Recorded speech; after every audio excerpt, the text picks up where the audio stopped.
Welcome back to Grow Joyfully. It's time to clean out this part of the spinach bed. It's been a really great crop so far this year, but the spinach, as you can see the plant in the middle of the screen, it wants to bolt, so it's telling me that it's done. So I'm going to clean out this whole area and replant some more seeds for spinach. I really hope it grows well because the weather is starting to heat up and spinach requires a colder temperature to grow well. So I'm going to replant this. This spinach is pretty well spent. We'll feed a tiny bit to the chickens and the rabbit, and the rest is going to go in the compost.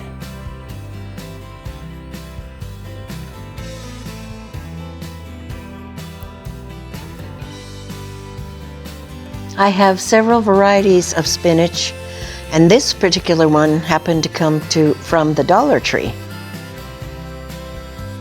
I don't even have to really disturb the ground. I'm just going to put these seeds right back in here. I have the little wire fence over the ground to keep my cats out of it. So this is how I planted it before, very straightforward. And I'm also going to plant some rainbow carrots. They come in very beautiful colors. And it's time to get a few more planted up.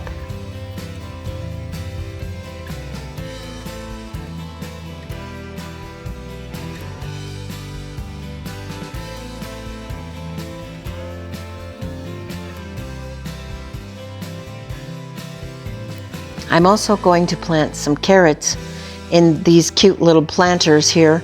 These are the stackable ones from the Dollar Tree. I picked Black Nebula, the Rainbow Mix, and then the Danvers. Hopefully they'll grow in here, but I'm going to really have to watch to make sure that these little planters stay wet. Time to harvest the lovage and get it dehydrated again.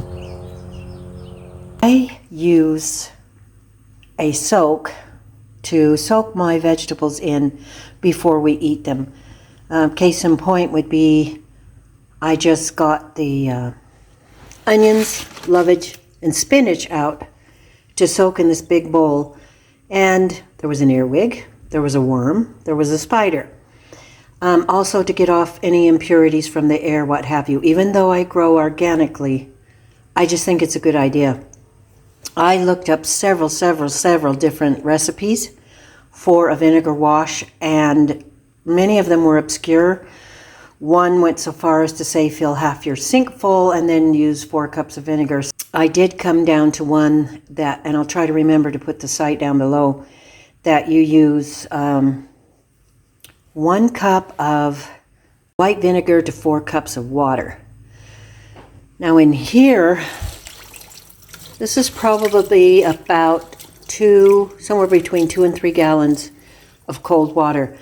The recipe that I found that has 1 cup of vinegar to 4 cups of water said to use lukewarm water, but I don't feel comfortable doing that. I think it would make your vegetables less crisp, although maybe they're doing that in order to get the bugs off. I think I'm going to err on the side of cold water.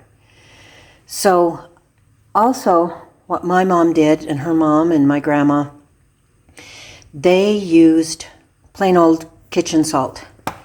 I wanted to point out a couple things. This kitchen salt is from the Dollar Tree, and for what we could tell from the ingredients, it looks fairly clean and safe. What we were looking for, my daughter and I, was dye. People adding dye to salt. I don't know the purpose of that. Make it look whiter, more acceptable. I don't know. To me, it's totally unnecessary, but so many things in life are.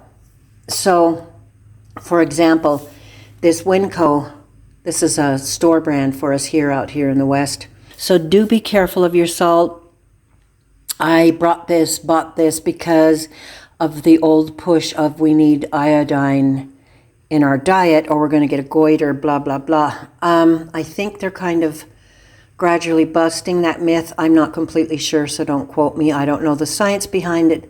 I have not had any time to research it. So you do your own research. But for our purposes today, I'm not going to use the iodized salt, this kosher salt from the dollar store, Dollar Tree. So there's two ways to wash your vegetables. You can add salt, and what this does is plain and simple. The salt will kill the bugs and they'll float to the top, and then I get my salad spinner and I wash it 2 or 3 times again. I probably end up washing it all 5 or 6 times. I'm not being paranoid because things like that don't really bother me to have a bug on. I'll flick it off and we're good to go. But I just want to do this, I think. I don't want to wash any goodness or nutrients off. I'm going to be juicing a lot of these things like the lovage and the spinach. I think I need to start doing things like that for my health. So I just want to know that it's going into the blender, or excuse me, the juicer, as clean as humanly possible. And nothing will ever be perfectly clean, 100%. But because first of all, we need some of this bacteria and things in our system, and second of all, it's not possible. So I will take what I have, I will make it as clean as I can. You're supposed to leave it soaking for at least 15-20 minutes, you know, so it has time to make all the little buggy boos float to the top. There's a spider. No, it's a fly. So that's what it does. The salt kills the bugs, and it makes them either climb to the top and then die, or just die and float to the top. You don't have to wash this off. I mean, if you use chemical fertilizers, herbicides, pesticides, oh my gosh, please soak it. Please wash it. If you buy it from the store, please soak it. Please wash it. Because there's a huge, huge, huge chance that it's going to have at least chemical fertilizers and pesticides on it.